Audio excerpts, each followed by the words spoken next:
रहे हैं यार, क्या कर। एक मिनट होल्ड करना है।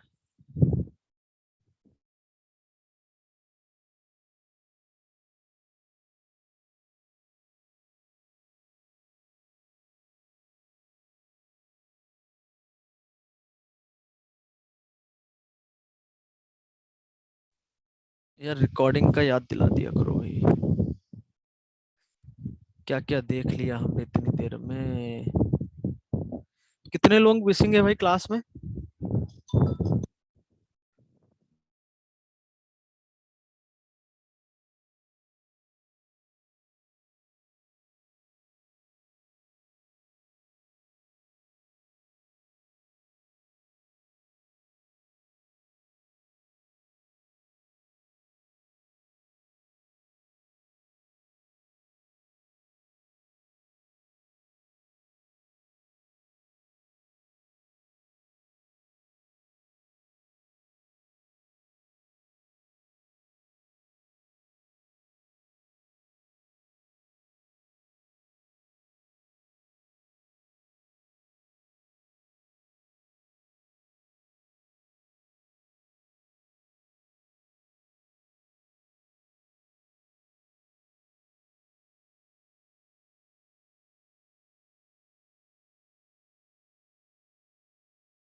दो लोग नहीं है ना क्लास में, तो उनके लिए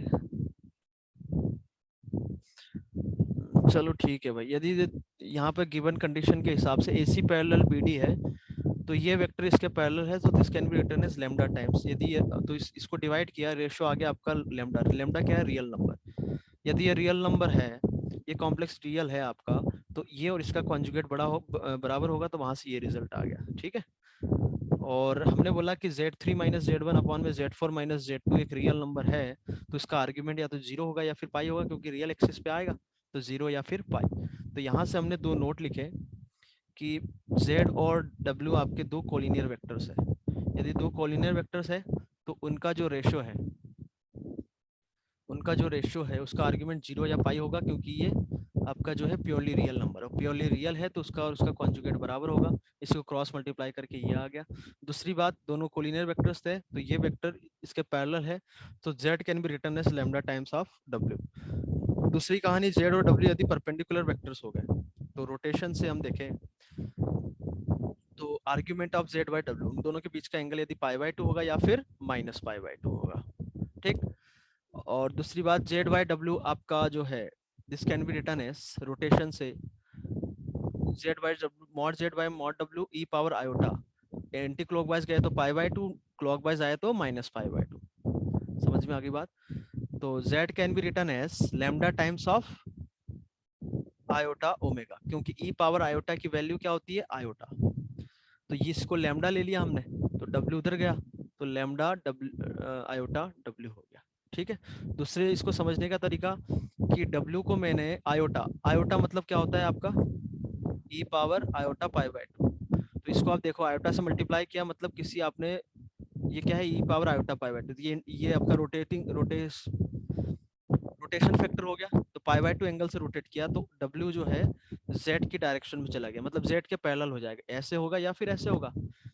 तो W आयोटा Z के पैरेलल है, तो उसको हम ऐसे भी समझ सकते हैं कि Z equal to lambda times iota W, दोनों पैरेलल वेक्टर हो गए। और यहाँ क्या देखा था? Z/W आपका क्या है? प्योरली इमेजिनरी नंबर हुआ, यहीं से देख सकते हो आप। लेमडा रियल है या आयोटा है तो प्योरली इमेजिनरी, तो ये और इसका माइनस कॉन्जुगेट दोनों बराबर होंगे, तो यहाँ से इसको ये भी लिख सकते हैं इज इक्वल टू 0, और उसको फिर क्रॉस मल्टीप्लाई करके ऐसे भी लिख सकते हैं। ठीक, अगली कहानी समझो।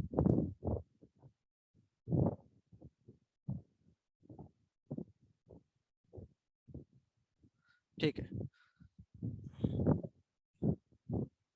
ये पॉइंट भी है नोट में, पहला ये दूसरा note, find foot of perpendicular from A to line B C. ठीक है, ध्यान से समझते जाना, ये कोऑर्डिनेट में हम घुसते जा रहे हैं धीरे धीरे। ए से बी सी पर, ए बी सी के आपके कोऑर्डिनेट्स दे रखे थे ऊपर, वो जो है वही है यहाँ भी।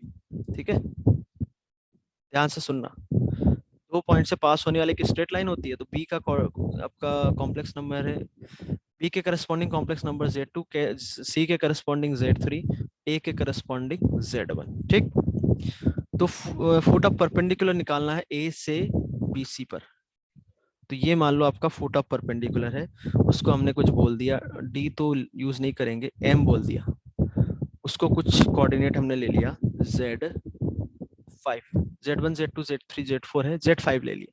ठीक है, तो यहां से आप देख सकते हो कि वेक्टर ए एम और वेक्टर बी सी दोनों परपेंडिकुलर होंगे, बी सी या फिर सी बी, तो ये हो गया आपका Z3 माइनस Z2, और वेक्टर ए एम क्या हो गया Z1 माइनस Z5, या फिर लिखना चाहे तो हम Z5 माइनस Z1 भी लिख सकते हैं डायरेक्शन अपोजिट करके। तो वेक्टर Z5 माइनस Z1 और वेक्टर Z3 माइनस Z2 दोनों म्यूचुअली परपेंडिकुलर है, यदि म्यूचुअली परपेंडिकुलर है तो Z5 माइनस Z1 अपॉन में Z2 Z3 माइनस Z2, ये एक प्योरली कौन सा नंबर होगा बताओ? अरे बोलो यार, इमेजिनरी। प्योरली इमेजिनरी, तो ये नंबर और उसका जो कॉम्प्लेक्स होगा उनका सम क्या होना चाहिए? 0। अभी ऊपर हम पढ़ के आए, तो इस पूरे का कॉन्जुगेट ये हो जाएगा आपका, तो यहीं से हम मैं सॉल्व कर या इज इक्वल टू 0। पहली बात तो ये होगी, समझ में आया सभी को? ओके, ये कहानी हो गई। हमें क्या निकालना है? हमें क्या निकालना है? Z5 निकालना है। समझ में आया? फुट ऑफ परपेंडिकुलर मतलब Z5 है। तो और क्या कर सकते हैं कि Z5 जो है एम पॉइंट, बी पॉइंट और सी पॉइंट कोलिनियर है, तो वेक्टर BM और वेक्टर BC, वेक्टर BM और वेक्टर BC, BM वेक्टर कौन सा होगा आपका? Z5 माइनस Z2, और वेक्टर BC क्या होगा? Z3 minus Z2। तो ये दोनों वेक्टर क्या है? कोलिनियर है। तो again Z5 minus Z2 upon में Z3 माइनस Z2, ये कोलिनियर है, तो ये आपका प्योरली रियल नंबर हो गया। सो दिस माइनस इसका कॉन्जुगेट, वो किसके बराबर होगा? 0 के बराबर। क्या ये बात भी समझ में आई? क्यों भाई, ये बात समझ में आई या नहीं है?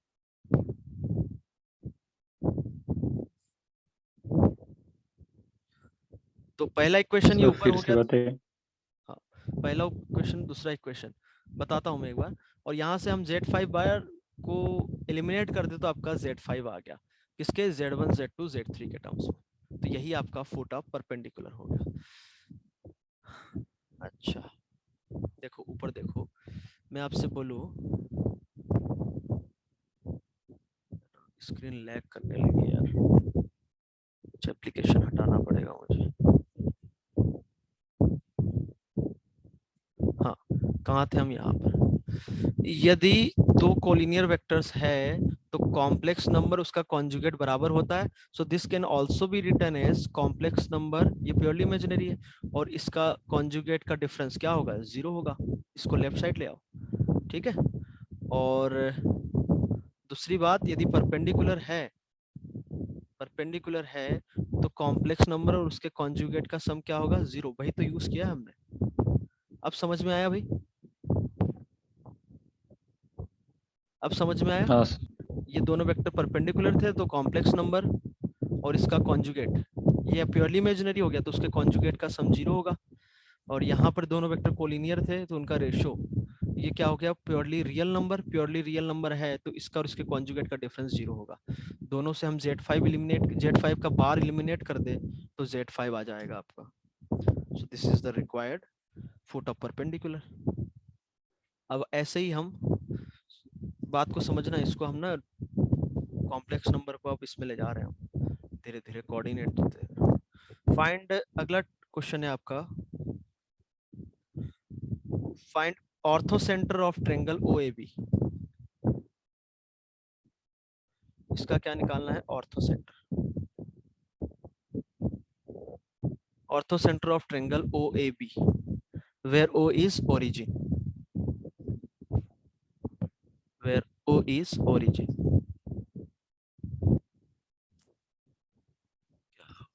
हाँ, ट्रायंगल OAB का ऑर्थो सेंटर। तो ए बी आपको पता है कॉम्प्लेक्स नंबर Z1 और दूसरा है कॉम्प्लेक्स नंबर Z2। वो आपका ओरिजिन हुआ। ठीक, ऑर्थो सेंटर भाई क्या होता है, point of intersection of altitudes. तो ये हो गया, ये ट्रायंगल सबसे पहले तो OAB कंप्लीट किया हमने, तो O से एल्टीट्यूड डाला, ठीक है, ये कोई पॉइंट ले लिया मैंने T। सिमिलरली A से एल्टीट्यूड डाला OB पर, इसको कुछ बोल दिया पॉइंट E। तो इनका जो पॉइंट ऑफ इंटरसेक्शन है ये, इसको बोला H, और H के करस्पॉन्डिंग कुछ कॉम्प्लेक्स नंबर है ZH। तो हमें ZH निकालना है, समझ में आ रहा है? तो देखो भाई,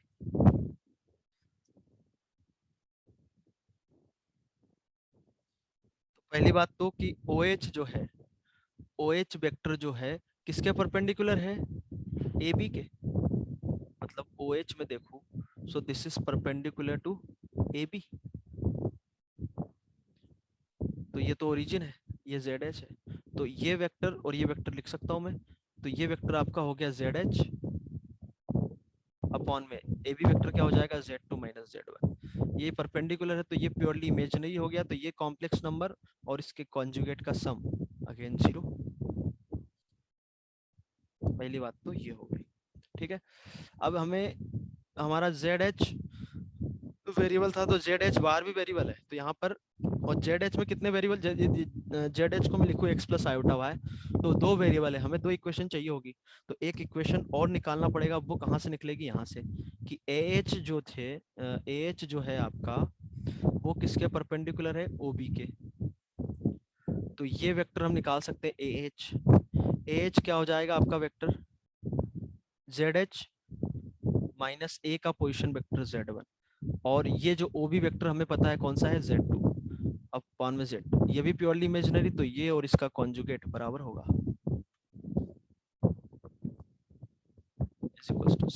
तो 2 इक्वेशन। अब यहाँ से ZH बार को हटा दो तो आपका ZH आ जाएगा। समझ में आया? इसको हमने उठा के यहाँ रख दिया तो आपका ZH आ गया। क्या बात पल्ले पड़ी? अरे बात पल्ले पड़ी। तो हमने फुट ऑफ परपेंडिकुलर निकालना सीख लिया, ऑर्थो सेंटर से सीख लिया, और एक और सीख लेते हैं, कौन सा, सरकम सेंटर। सरकम सेंटर, तो सरकम सेंटर कैसे निकालेंगे, कोई बता सकता है भाई? मान लो ट्रायंगल ABC की बात कर रहे हैं हम, सरकम सेंटर मान लो, उसका सरकम सेंटर जो है उसका हमने उसके करस्पॉन्डिंग कॉम्प्लेक्स नंबर ले लिया Z0। तो Z0 कैसे कैसे होगा भाई बताओ?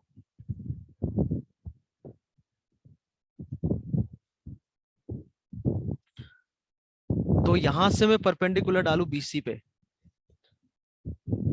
जैसे सरकम सेंटर किसका सेंटर होता है, सरकम सर्कल का। तो सरकम सर्कल में कंप्लीट करूं तो यहां से मैं परपेंडिकुलर डालू तो ये पॉइंट जो होगा BC का क्या होगा बताओ भाई?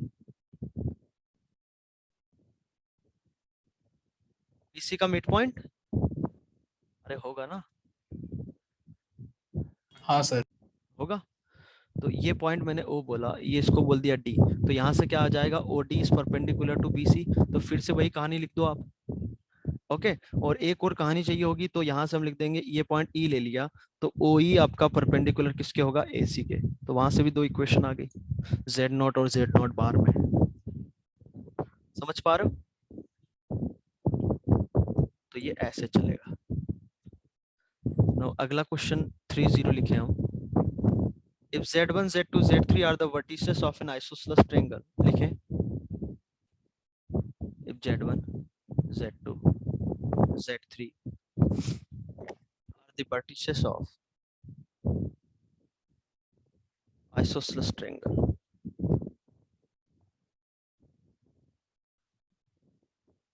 isosceles, isosceles right angle triangle, isosceles right angled triangle at Z2, right angle कहाँ पर है, Z2 पे।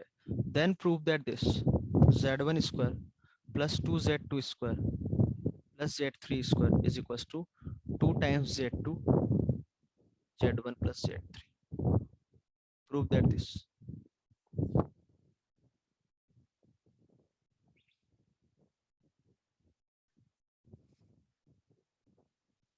क्या बोला गया, Z1 Z2 Z3 are the vertices of an isosceles right angle triangle at Z2, then prove that this।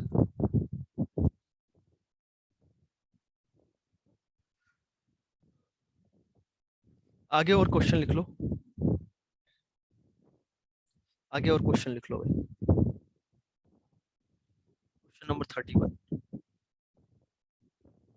let Z1 and Z2 be the roots of the equation, लिखे। let Z1 and Z2 be roots of the equation z square plus pz plus q is equals to 0, where the coefficients p and q may be complex numbers। Z1 Z2 be the roots of the equation z square plus pz plus q, where p and q may be complex numbers। let a and b represents Z1 and Z2 in the complex plane,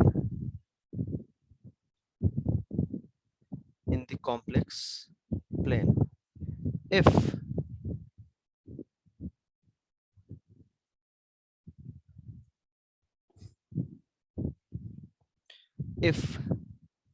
angle AOB is alpha, that is not equal to 0, and OA is equals to OB, where O is origin, then prove that P square is equals to 4Q cos square alpha by 2, P square is equal to 4Q cos square alpha by 2। number 32 लिखे। on the Argand plane Z1, Z2 and Z3 are respective। 31 complete हो गया लिखना। आवाज तो ठीक आ रही है भाई, बता देना यार, तुम लोग बोलते नहीं हो, बुलवाना पड़ता है। पार्थ आ भाई, रही है सर। अच्छा ठीक है। 31 लिख लिया कंप्लीट पार्थ?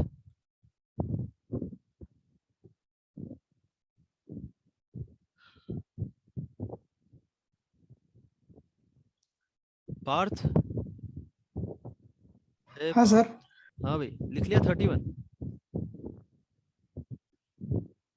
नहीं सर, लिख रहा हूँ। तो बोलो ना यार, मैंने अगला क्वेश्चन चालू कर दिया, मुझे बोलना पड़ता है। 32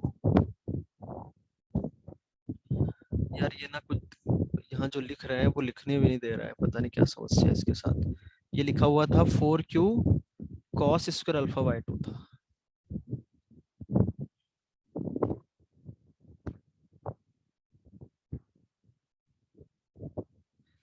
ओके, क्वेश्चन नंबर 32 लिखे, on the Argand plane Z1, Z2 and Z3 are the vertices of an isosceles triangle ABC.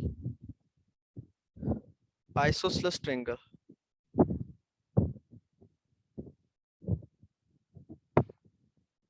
क्या हो गया यार?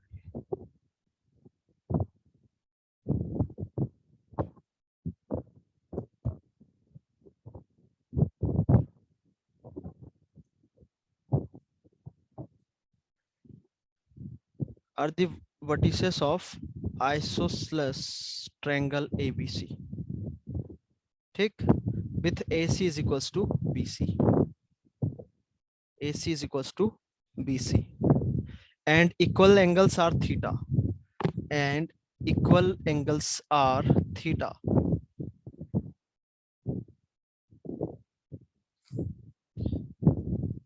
On the argand plane Z1, Z2, Z3 are respectively the vertices of an isosceles triangle ABC with AC is equals to BC and equal angles are theta.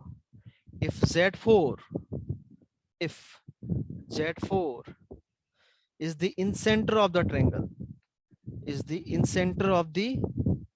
triangle, then prove that Z2 minus Z1 into Z3 minus Z1 1 plus sec theta into Z4 minus Z1 का whole square.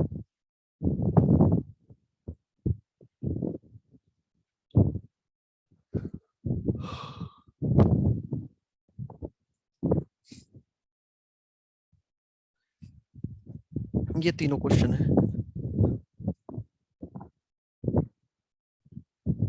तो सबसे पहले question number 30 करो.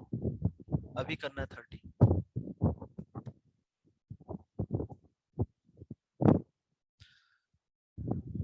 30 फिर 31 फिर 32. 5 minute का time दे रहा हूं मैं. अटेम्प्ट करो.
हाँ भाई, क्वेश्चन नंबर 30।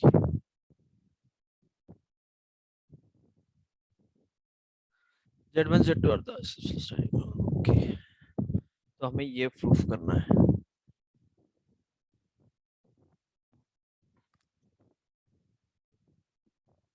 यस यस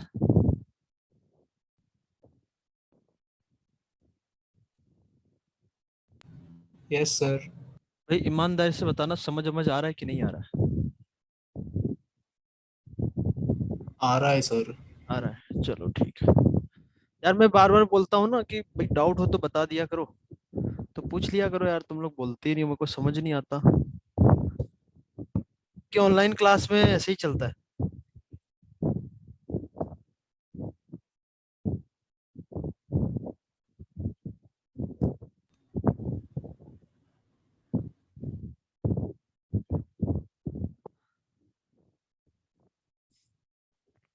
देखो तुम ना रिस्पॉन्ड नहीं करोगे ना, मैं क्वेश्चन कम कर दूंगा, जल्दी जल्दी से आगे सिलेबस बढ़ जाएगा। तो उससे अच्छा, उससे दिक्कत है ना, जितने हम क्वेश्चंस लगाएंगे उतना बेटर रहेगा हमारे लिए, है ना। तो क्वेश्चन नंबर 30 देखो।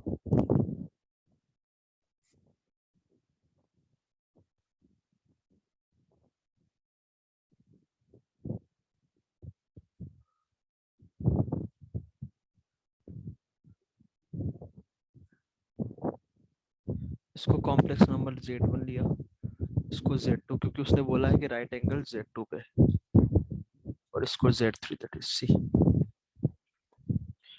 और आइसोसेलेस राइट एंगल ट्रायंगल बोला है, मतलब AB और BC आपके बराबर होंगे। मान लो ये A लेते हो तो ये है, तो ये कितना हो जाएगा, √2A AC। अब हमें ये लाना है Z1 Z2, पूरी कहानी, सॉरी ये नहीं है,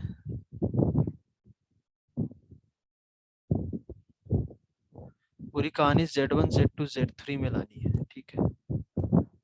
तो Z1 Z2 Z3 में यहाँ क्या यूज करेंगे हम, रोटेशन। तो सबसे पहले तो ये वेक्टर और ये वेक्टर लिया हमने,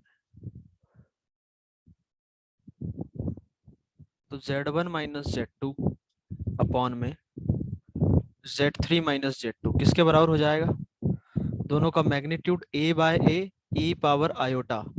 एंगल कितना है, फाइनल वेक्टर आपका ये हो गया जो ऊपर लिखते हैं, तो एंटी क्लॉकवाइज में π/2, तो e पावर आयोटा π/2 क्या होगा, 1, A कैंसिल हो गया, तो Z1 माइनस Z2 आपका हो गया Z3 minus Z2 into iota, ठीक। अब जो हमें चाहिए, मैं उसके लिए सीधा स्क्वायरिंग कर दूं क्या, स्क्वायरिंग करेंगे तो ये हो जाएगा Z1 square plus Z2 square minus 2Z1 Z2। इधर से स्क्वायरिंग करेंगे तो क्या हो जाएगा, ये Z3 square plus Z2 square minus 2Z2 Z3 iota का स्क्वायर -1, है ना। और जो हमें बताना था,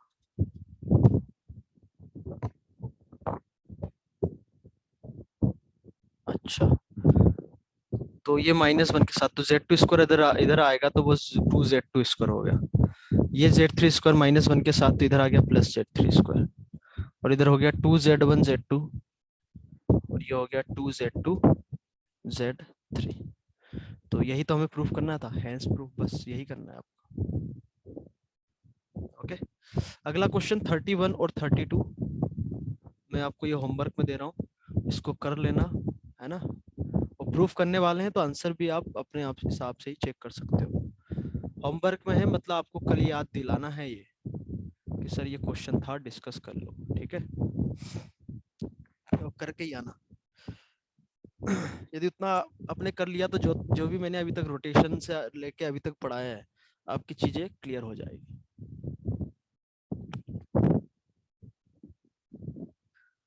अगली कहानी है भाई अब डी मॉइवर्स थ्योरम, या हम बोलते हैं इसको डी का डी, मॉइवर्स का एम, थ्योरम का टी, डीएमटी, डी मॉइवर्स थ्योरम। क्या होता है ये, देखो cos n theta plus iota sin n theta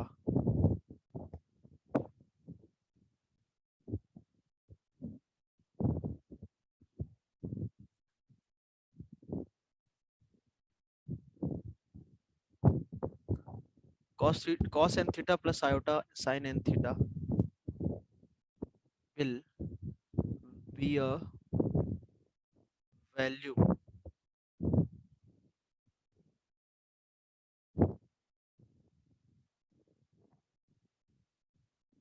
will be a value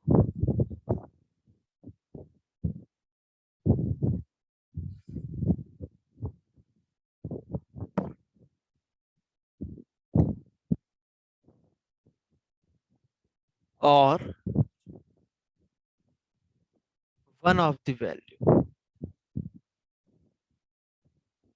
values of cos theta plus iota sin theta whole power n, where n is a rational number.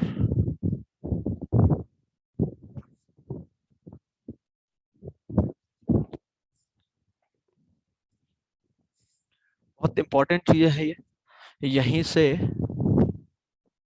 देखो अब क्या क्या होगा।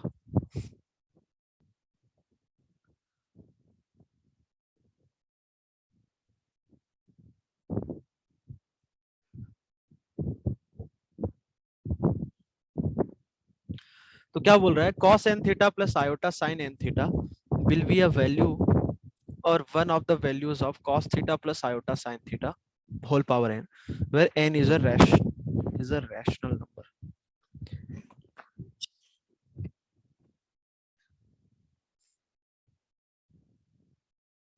क्या हो रहा है यार ये, रैशनल नंबर। ठीक है, ध्यान से सुनना। आवाज ठीक आ रही है भाई? Yes sir. ओके, तो cos theta plus iota sine theta whole power n is equal to, इसको क्या लिख सकता हूं मैं, e power iota theta whole power n, and that can be written as e power iota n theta. तो ये हो जाएगा आपका cos n theta plus iota sine n theta.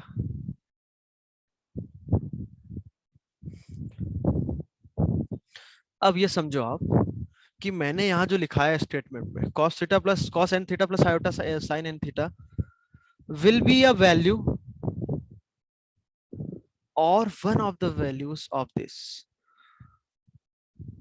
तो n जब आपका इंटीजर होगा तो वैल्यू दे देगा, और वन ऑफ द वैल्यूज ये किस कब यूज किया है, जब n आपका कोई पी वाई क्यू फॉर्म में होगा तब, मतलब इंटीजर के अलावा पी वाई क्यू फॉर्म में, रैशनल तो है ही, तो तब वन ऑफ द वैल्यूज होगी। समझ में आया नहीं आया? मतलब यदि n इंटीजर हुआ, हाँ यदि n इंटीजर हुआ तो उसकी वैल्यू यही होगी। मतलब मैं आपसे बोलूं कि z पावर 5 है, ठीक है, z मैंने कोई कॉम्प्लेक्स नंबर लिया तो z पावर 5 आपका एक ही कॉम्प्लेक्स नंबर होगा। समझ में आया? z जैसे मैंने ले लिया r e power iota theta.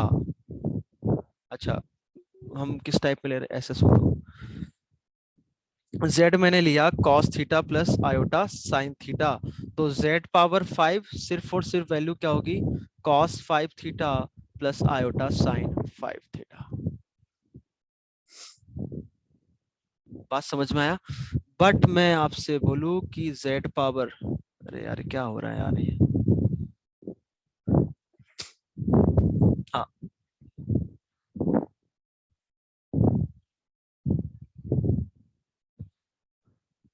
यार मैं ना आपको 2-3 मिनट लगेंगे, बट मैं एक बार लैपटॉप को रिस्टार्ट कर लेता हूँ, ठीक है, ताकि ये प्रॉब्लम बहुत बार बार हो। चल, तो यहाँ पर फिर से एक बार कि ये जो है, एक, यदि n आपका इंटीजर हुआ, मतलब cos theta plus iota sin theta power कुछ इंटीजर है, so this is the only value. But p by q form में हुआ तो ये जो वैल्यू होगी आपकी cos n theta plus iota sin n theta, this is the one of the values, मतलब इसके इससे ज्यादा भी होगी, पर उसकी एक वैल्यू ये होगी, ये बोला गया है। ऐसा क्यों? तो वो हम वही देख रहे हैं। z मैंने मान लो z पावर 5 मुझे निकालना है, तो cos theta plus iota sin theta, तो ये हो जाएगा e पावर आयोटा थीटा, इसकी होल की पावर 5 करी तो वो सिंपली क्या आ गया, e पावर आयोटा 5 थीटा। ठीक है, बात समझ में आ गई। पर मैं p बाय क्यू यदि लेता हूं तो दिक्कत होती है। अब उसको हमें समझना है, ऐसा क्यों समझना भाई। जैसे मैंने लिया z पावर 5 तो आपको समझ में आ गया, ओके। अरे आया कि नहीं आया भाई बताओ, समझ में आया कि नहीं आया, ये जो मैंने बताया समझाया ये आपको। आ गया सर। हाँ, तो इसकी पावर 5 जो होगी वो एक ही होगी, पर जैसे मैंने बोला कि उसकी पावर में कुछ समथिंग ले लूं, जैसे कि मुझे उस कॉम्प्लेक्स नंबर की पावर 1/5 है, उस कॉम्प्लेक्स नंबर की पावर क्या है, 1/5 है। तो ध्यान से सुनो, के पावर यदि 1/5 है, मतलब n हमने यहाँ क्या ले लिया, 1/5 ले लिया। समझ में आ रहा है? अरे आ रहा है कि नहीं आ रहा है? हाँ सर। आ रहा है। इसको मैंने कोई कॉम्प्लेक्स नंबर z माना, समझना। ये आपको गिवन है के cos theta plus iota sin theta, उसकी पावर आपने 1/5 लिया, मतलब ये जो केस में बता रहा था भाई, ये समझ लेना यार, नहीं समझ में आया ना आगे दिक्कत होगी। मतलब ये हमने के लिया cos theta plus iota sin theta, उसकी पावर n, ये वाला जब इंटीजर होता है ये केस तो हमने समझ लिया। जब रैशनल होगा p बाई क्यू फॉर्म में होगा, जैसे p बाई क्यू कौन सा फॉर्म हो गया, 1/5। ठीक, अब इस फॉर्म में हुआ 1/5 फॉर्म में, ठीक है। तो k पावर 1/5 है, k आपका नोन है, मैं ये बताना चाह रहा हूं बार बार कि k आपका नोन है, z हमें निकालना है। मैं दोनों तरफ 5 करूं तो ये कितना आ गया, z पावर 5 आ गया। तो मुझे बताओ इस इक्वेशन के सॉल्यूशन कितने होंगे, बताओ इस इक्वेशन के सॉल्यूशन कितने होंगे। आज 5 होंगे, क्योंकि पॉलिनोमियल ऑफ डिग्री 5, तो इसके नंबर ऑफ रूट्स कितने आएंगे, इमेजिनरी या रियल सब मिला के 5 आएंगे। तो फिर एक वैल्यू कैसे हो सकती है, क्या भावना है, समझा समझ सर। पा रहे हो, समझ पा रहे हो ना सभी लोग? समझा समझा हाँ हाँ। हाँ, तो ये कारण है उसका। तो अब इसके 5 सॉल्यूशन क्या होंगे, वही हमें आगे अब पढ़ना है। समझ में आ गई बात? Okay, yes sir. तो 5 सॉल्यूशन जो होंगे, जैसे इसके 5 सॉल्यूशन कैसे निकालते हैं वो, तो अभी तो हम, जैसे मैं लिखूं solving equation of the type, कौन सा टाइप, कि z power n is equals to z0, where n belongs to all natural number except 1, क्योंकि 1 हो गया तो z is equals to z0 आ गया। बात समझ में आ गई? z power n is equal to z0, इसको ये क्या लिखा हुआ है आपका, z0 की पावर 1/n, तो वही तो लिखा हुआ है जो ऊपर हम देख रहे थे कि कॉम्प्लेक्स नंबर उसकी पावर 1/n है, तो उसका एक कॉम्प्लेक्स नंबर ये 1/n हुआ, तो p बाई q फॉर्मेट में तो हुआ यार। समझ पा रहे हो कि नहीं समझ पा रहे हो? ठीक है, तो इसके n सॉल्यूशन निकलेंगे, और n सॉल्यूशन अब यहां से भी देख सकते हो कि ये n डिग्री का पॉलिनोमियल है, तो इसके नंबर ऑफ सॉल्यूशंस कितने होंगे, n सॉल्यूशंस होंगे। अब इसमें किस टाइप के क्वेश्चंस बनेंगे वो देखो, वो भी देख लो आप, फिर मैं बताऊंगा कैसे सॉल्व करते हैं। जैसे मैं बोलूं z power 5 is equals to 1 + 2 iota, so this is nothing but ये क्या लिखा हुआ है, 1 + 2 आयोटा की पावर 1/5। अब मैंने आपको बताया था कि जैसे 1 + 2 आयोटा है, इसकी पावर 5 लेते हो तो मान लो इसका आर्गुमेंट कितना है, थीटा है, है ना। तो ये हो जाता है आपका cos n theta plus iota sin n theta. But मैं 1 + 2 आयोटा पावर 5 कर 1/5 करता हूँ, तो इसका सॉल्यूशन हो जाएगा cos theta by 5 plus iota sin theta by 5। तो ये वन ऑफ द सॉल्यूशन होगा, क्योंकि इसकी पावर 1/5 करी तो इसके 5 सॉल्यूशन होना चाहिए। तो ये जो है उन 5 में से एक सॉल्यूशन होगा। अब समझ में आ गया जो स्टेटमेंट लिखा हुआ था? ओके। तो z power n is equal to z naught, इस टाइप के इक्वेशन को कैसे सॉल्व करना होता है? So step number 1, step number 1 है आपके पास, रिकॉर्डिंग चालू है हमारी? हाँ चालू है। Step number Yes, 1 sir. है express z not in exponential form, in exponential form. Exponential form मतलब e power iota theta form में, ठीक है। तो z तो उस समय क्या हो जाएगा, z पावर n क्या हो जाएगा, z नॉट को हमने लिख दिया उसका मैग्नीट्यूड r, z नॉट आपको गिवन है तो मैग्नीट्यूड पता होगा, r power e iota theta, ठीक। थीटा क्या है आपका आर्ग्यूमेंट, थीटा क्या है argument. Step number 2, step number 2 है ऐड 2k पाई इन आर्ग्यूमेंट। मैं इस कॉम्प्लेक्स नंबर को ऐसा लिखूं तो क्या फर्क पड़ता है? क्या वो z नॉट ही रहेगा? क्या सबको बात समझ में आती है? बोलो भाई। Yes, sir. Okay, now step number 3, step number 3 क्या होगा कि जो ये n है, सिर्फ this n on right side, तो क्या बन जाएगा ये r पावर सबसे पहले तो 1/n और e पावर, ये मतलब इसको इधर में लाऊं तो क्या हो जाएगा होल पावर 1/n, तो r पावर 1/n और इसकी पावर 1/n मतलब e की पावर में वो डिवाइड हो जाएगा। क्या ये बात समझ में आई? तो theta bye n plus 2k pi by n। क्या ये बात समझ में आई भाई? नहीं आया तो पूछ लो एक बार और।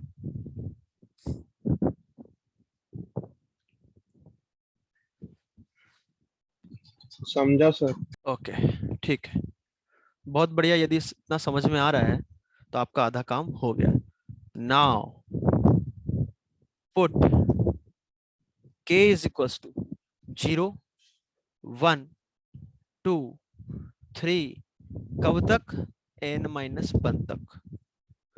तो k की वैल्यू आप कितनी रख रहे हो? 0 1 से लेके n-1, तो कितनी नंबर ऑफ वैल्यूज है ये बता सकते हो कोई? n नंबर ऑफ 6, वैल्यूज 5, है? 5. N number of something. हाँ n नंबर ऑफ वैल्यूज, ठीक है। तो आप k 0 से लेके n-1 तक रखोगे तो ये आपको दे देगा n सॉल्यूशंस, और n सॉल्यूशन होना भी चाहिए z power n is equal to z naught के। अब बात यहाँ पर ये आती है कि सर यही वैल्यूज आपने क्यों रखी? तो इसके पीछे कारण ये है कि k आपने 0 रखा, ध्यान से सुनिएगा, k मैंने 0 रखा तो आपका कॉम्प्लेक्स नंबर क्या हो जाएगा r पावर 1/, ये तो सभी में आएगा, ये तो कांस्टेंट है, ये तो सभी में आना है। और कॉम्प्लेक्स नंबर क्या हो जाएगा e power iota theta by n, क्योंकि k तो आपका 0 हो गया। दूसरा मैंने रखा क्या 1 रखा, तो वो हो जाएगा r power 1/n e power iota theta by n plus 2 pi bye n। अरे बोलो, ठीक। Yes, sir. तो ऐसे में n-1 तक रखता गया, तो n-1 तक आपका जो n-1 वाला आया वो आ गया r power 1/n e power iota theta by n plus 2n-1 pi by n। ये आपको n डिफरेंट डिफरेंट सॉल्यूशंस मिल गए। पर जैसे ही मैंने k को रखा n+1 या n रखा, k को मैंने n रखा, ध्यान से सुनना, तो z आपका आ जाएगा r power 1/n e power iota theta by n plus k को मैंने n रखा तो n/n कैंसिल हो गया, बचा क्या 2 पाई। क्या ये कॉम्प्लेक्स नंबर और ये कॉम्प्लेक्स नंबर सेम है क्या? मतलब ये पूरा और ये पूरा कॉम्प्लेक्स नंबर एक ही है क्या? बोलो हाँ भाई, सर। एक ही है, क्योंकि Yes, sir. आर्गुमेंट यदि थीटा बाय n है तो 2 pi plus theta by n भी होगा। अब मैं n+1 रखूंगा तो आपको ये वाला जो आर्गुमेंट जो सॉल्यूशन आया वही मिल जाएगा। तो कहने का मतलब है कि k की आगे की वैल्यूज में वो जो आपके रूट निकले हैं वही आते जाएंगे। अब कोई बोलता है कि सर हमारा मन है कि k 0 से नहीं 1 से रखें हम, तो 1 से भी आप रख सकते हो। तो 1 से कहां तक जाओगे आप, कहां तक जाओगे, एन तक। n तक। तो समझ में आ गया मुझे लग रहा है सभी को। Yes, sir. तो आपको k की कोई भी n कंसेक्यूटिव वैल्यूज रखना है। हम ये भी बोल सकते हैं, जरूरी नहीं कि 0 से ही हो वो। तो n की आप कोई भी सॉरी k की कोई भी n कंसेक्यूटिव वैल्यूज आप रख दो। 10 से भी चालू हो रहे हो तो भी आप n-9 तक जाओ।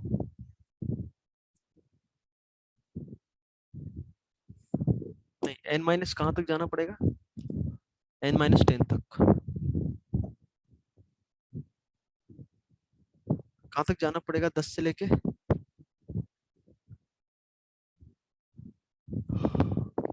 हाँ n-9 तक, ठीक है। तो कोई भी आप n कंसेक्यूटिव वैल्यूज ले लो। आप समझ में आ गई बात। तो ये आपको n सॉल्यूशंस दे देगा। n+9 तक जाना पड़ेगा ना सर? n+9, हाँ चलो जो भी है, हाँ ठीक है n+9 तक।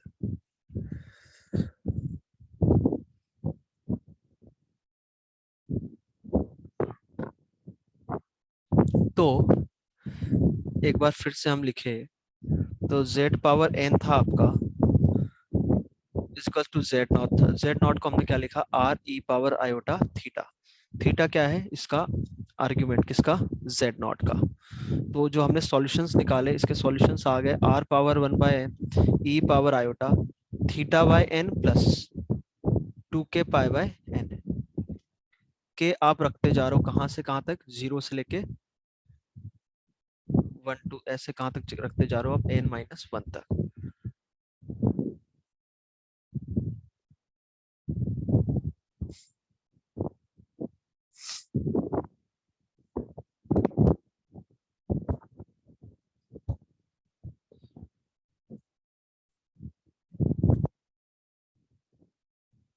तो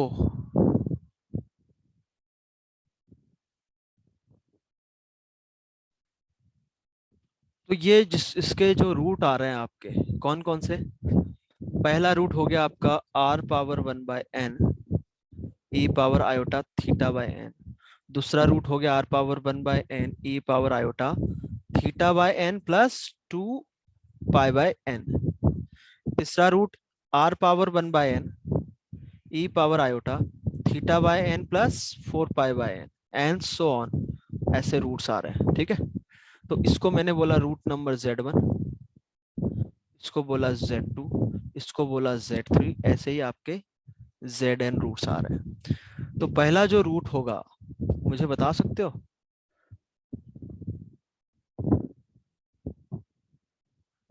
कि z1 जो होगा वो रूट,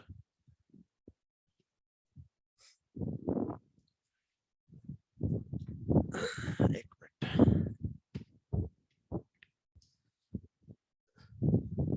तो जितने भी रूट है आपके z1 z2 z3 zn, सबसे पहली बात तो इन सब का मैग्नीट्यूड सेम है। देखो तो आप कितना है मैग्नीट्यूड,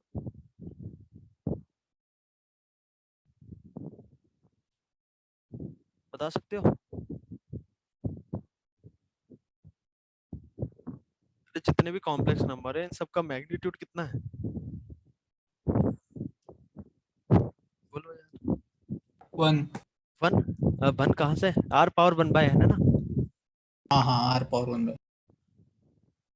मार्कर किधर गया यार, ये देखो ना, r⁻1/n, यही तो इनका मॉडुलस है। तो सारे के सारे सर्कल पे आएंगे जिसका रेडियस क्या हो जाएगा, r⁻1/n। क्या बात समझ में आ गई, रेडियस होगी आपकी r⁻1/n, पहली बात, ठीक। दूसरी बात कि ये कॉम्प्लेक्स नंबर z1 को हम लोकेट करें तो इस सर्कल पे आएगा जिसकी रेडियस 1/n, ठीक है, क्योंकि इसके ओरिजिन से डिस्टेंस जो है समझ में आ गया ना, इसी सर्कल पे आएंगे और इसका आर्ग्यूमेंट थीटा बाय एन है, तो Z1 कहाँ गया, मार्कर गायब हो जाता है ये, तो ये एंगल क्या थीटा बाय एन होगा क्या आपका, बताओ, आया समझ में नहीं आया? आ Yes, गया sir. सर। आ गया। अच्छा, Z2 को यदि हम लोकेट करें तो कोई मुझे ये एंगल बता सकता है क्या?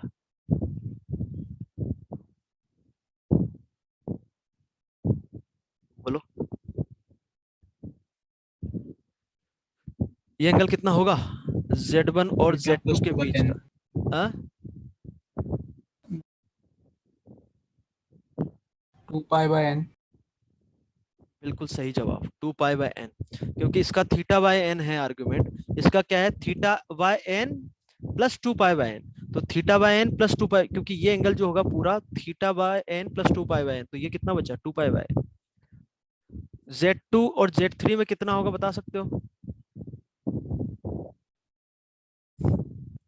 Z2 और Z3 में 2 pi by n.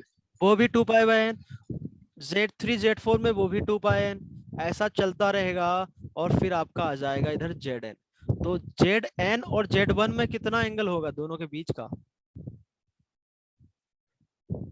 वो भी 2 पाई एन, तो ये एंगल भी आपका 2 पाई बाय एन ही होगा। Zn-1 और Zn में भी 2 पाई बाय एन, जितने भी इसके रूट है सबके बीच का एंगल क्या है 2 pi by n, 2 pi by n. क्या कुछ बात पल्ले पड़ी, Yes.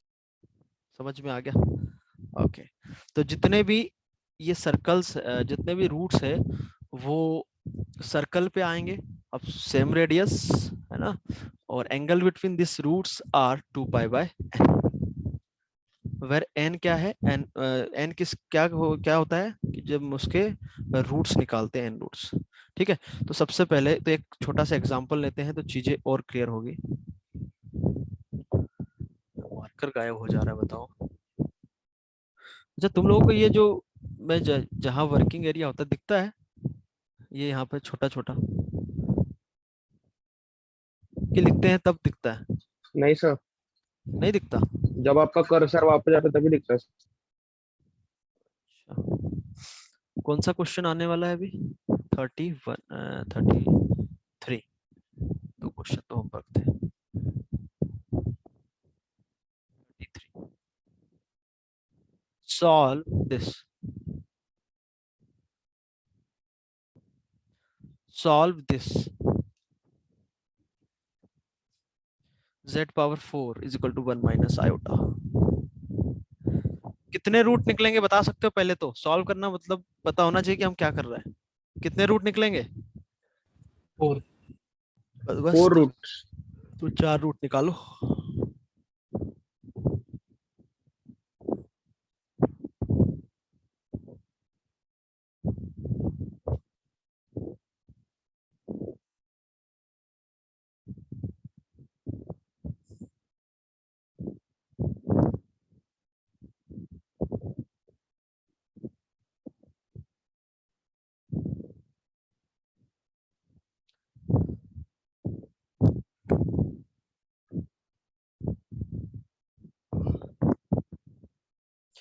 तो इसके रूट निकालने के लिए क्या करना होता है, सबसे पहले तो इसको लिखेंगे हम √2, इसका मैग्नीट्यूड ई पावर आयोटा, इसका आर्ग्यूमेंट किस क्वाड्रेंट में है, ये फोर्थ में, तो -π/4। ठीक, ओके, और फिर z हो जाएगा √2 और ई पावर आयोटा -π/4, इसमें हमें क्या ऐड करना होता है फिर 2k पाई, 2k पाई ऐड करने के बाद 4 को इधर पहुंचा दो तो ये 1/4 हो जाएगा, इधर भी डिवाइडेड बाय 4। ठीक,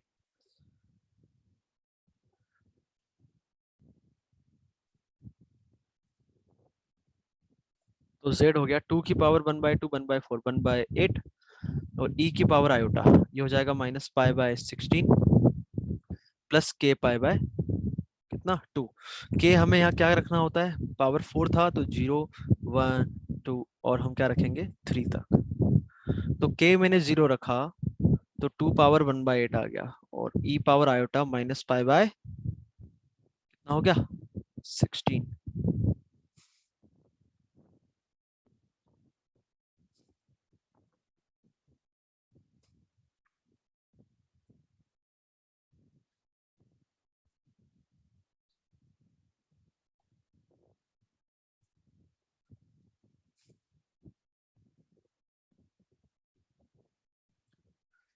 ठीक है, अगला रूट हो जाएगा आपका 1 रखने पे 2 पावर 1/8 ई पावर आयोटा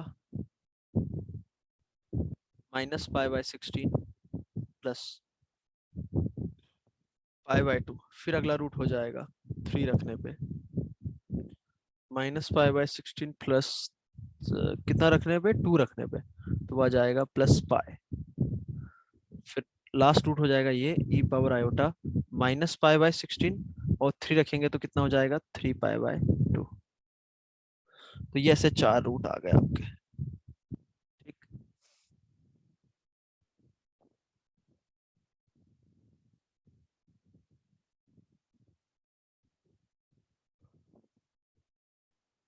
तो मैंने जो आपको अभी बताया था वो एक बार नोट करके लिख भी लो कि for z power n is equal to z naught लिखेंगे। फर्स्ट पॉइंट, जितने भी इसके सबके रूट है यहाँ भी आप देख सकते हो एग्जांपल में कि सबके जो रूट है उनका मैग्नीट्यूड क्या आया 2 पावर 1/8। तो लिखो इसमें all the roots have same magnitude, all the roots have same magnitude।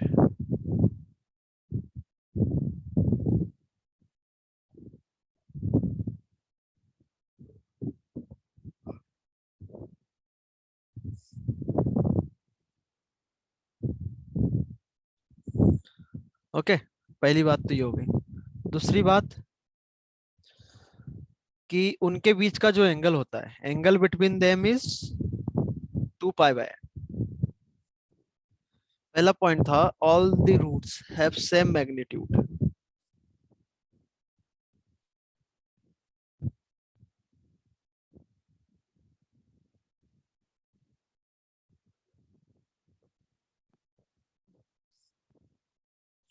Same magnitude. दूसरा पॉइंट था angle between radius vectors of any two consecutive roots will be 2 pi n। अच्छा, एनी दो root मतलब consecutive roots. हाँ, ऐसा नहीं कि पहला रूट ले लिया z1 और z3, z1 और z3 के बीच में तो 2 पाई n 2 पाई n 4 पाई n हो जाएगा। तो कंसेक्यूटिव लिखना जरूरी है, लिखो angle between radius vectors of any two consecutive roots will be 2 pi n।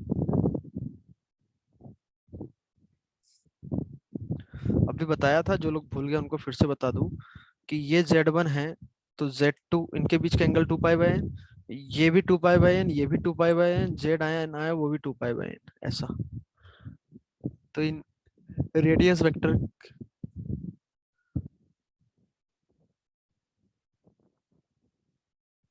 angle between radius vectors of any two consecutive roots will be 2 pi by n। That is, उसको भी हम दूसरे तरीके से लिखेंगे, that is all the roots lies on a circle centered at origin and with the radius r power 1 by n। मैंने आपको बताया था जो सर्कल बनाया था उसकी रेडियस क्या थी r पावर 1 by n और सेंटर क्या था origin। So all the roots lies on a circle centered at origin and with radius as r power 1 by n। Now question 34 लिखेंगे, find the number of roots of the equation, find the number of roots of the equation z power 10 minus z power 5 minus 992 is equals to 0 with real part negative, with real part negative।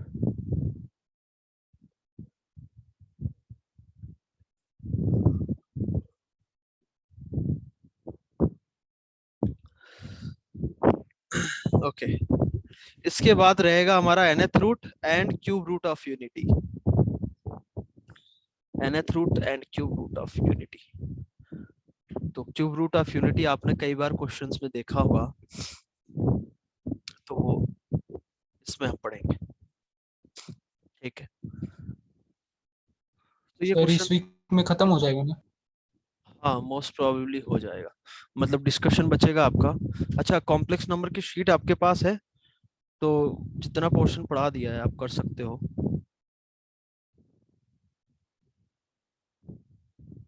इस week हो जाएगा भाई, हो जाएगा। मतलब discussion discussion बच सकता है हमारा, तो डिस्कशन तो हम कभी भी एक क्लास लेके कर लेंगे, ठीक है।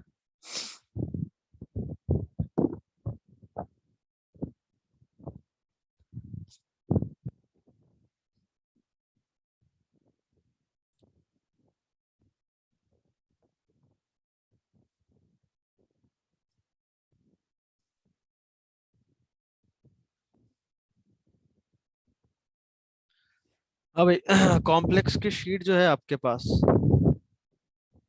एक्सरसाइज 1 में आप टिक लगा सकते हो। एक्सरसाइज 1 पार्ट 1 में सेक्शन ए कर सकते हैं हम। Section B argument modulus conjugate, ये भी हो जाएगा। ट्रायंगल इनइक्वालिटी हो जाएगा, है ना। सेक्शन सी में geometry of complex number and rotation theorem, तो सेक्शन सी अभी नहीं होगा आपका, ठीक है। Section D cube root and nth root of unity, ये कल के लेक्चर के बाद आप कर सकते हो। तो पार्ट 2 में भी सेक्शन ए सेक्शन बी आपका हो जाएगा, ठीक है। तो दोनों पार्ट में सेक्शन ए और सेक्शन बी, ये सब मैं जितना बता रहा हूँ आप करके रखो, है ना। हम डिस्कशन किसी एक दिन ले लेंगे तो आपका पूरा डिस्कशन हो जाएगा, ठीक। और फिर कल से आप सेक्शन डी भी कर सकते हो कल के लेक्चर के बाद। और एक्सरसाइज 2 में आपको जो जो क्वेश्चन लग रहा है कि ये पढ़ लिया है वो कर लो, बाकी छोड़ देना।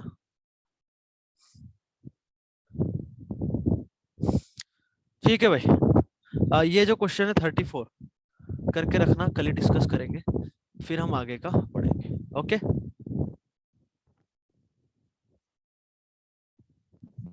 Okay sir.